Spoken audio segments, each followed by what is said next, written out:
T20 ప్రపంచ cup కోసం BCCI ఒక డకోటా స్క్వాడ్ ని సెలెక్ట్ చేసింది. చాలా మంది విశ్లేషకులు, అభిమానులు ఈ స్క్వాడ్ విషయమై ఆవేదన వ్యక్తపరుస్తూ విమర్శలు గుప్పిస్తున్నారు. ఇలాంటి జట్టుతో టీ20 ప్రపంచ కప్ గెలవగలమా అనే అనుమానాన్ని వ్యక్తం చేస్తున్నారు. ఇటువంటి పరిస్థితుల్లో భారత మాజీ ఆటగాడు సునీల్ గవాస్కర్ టీమిండియా సెలక్షన్ పై కీలక వ్యాఖ్యలు చేశాడు. ఈ స్క్వాడ్ ఓ ముగ్గురు ఆటగాళ్లను సెలెక్ట్ చేయకపోవడంపై పెదవి విరిచాడు. గవాస్కర్ ఏమన్నాడంటే, టీమిండియా ఈ మధ్యకాలంలోనే 3 ప్రపంచ కప్లను ఓడిపోయింది. ఇటువంటి పరిస్థితుల్లో ఈ ఏడాది జరగబోయే టీ20 ప్రపంచ కప్ మీద అభిమానులు చాలా ఆశలు పెట్టుకున్నారు. ఇటువంటి పరిస్థితుల్లో టీమిండియా స్క్వాడ్ ఎలా ఉంటుంది అనే ఆతృత అందరిలోనూ నెలకొంది. ఇక తాజాగా బీసీసీఐ ప్రకటించిన ఆ స్క్వాడ్ చూశాక నాకైతే కొన్ని విషయాలు ఆశ్చర్యాన్ని కలిగించాయి. అంతర్జాతీయ మ్యాచ్లలో టీమిండియా తరపున ఫినిషర్ గా అదరగొట్టిన రింకు సింగ్ కు స్క్వాడ్ లో చోటు దక్కకపోవడం నిజంగా షాకింగ్ గా ఉంది.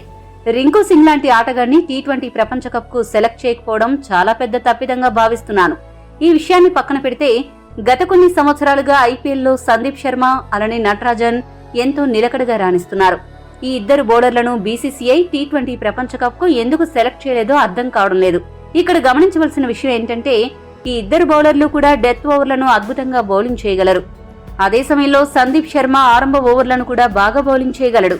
ఈ ఇద్దరు బౌలర్లను సెలెక్ట్ చేయకపోవడం చాలా పెద్ద బ్లండర్ గా కనిపిస్తోంది. ప్రస్తుతం బ్యాటింగ్ ఆర్డర్ ఓ మోస్తరుగా ఉన్నప్పటికీ బౌలింగ్ విభాగం మాత్రం చాలా వీక్ గా ఉంది. మరి ఈ మైనస్లతో టీమిండియా ఎలా టీ20 ప్రపంచ కప్ లో సత్తా చాటుతుందో మనమందరం వేచి చూడాల్సిన అవసరం ఉంది అని గవాస్కర్ పేర్కొన్నాడు. ఈ వీడియో మీకు నచ్చితే లైక్, షేర్, కామెంట్ చేయండి. మరిన్ని స్పోర్ట్స్ అప్డేట్స్ కోసం మా ఛానల్ ను సబ్స్క్రైబ్ చేసుకోండి.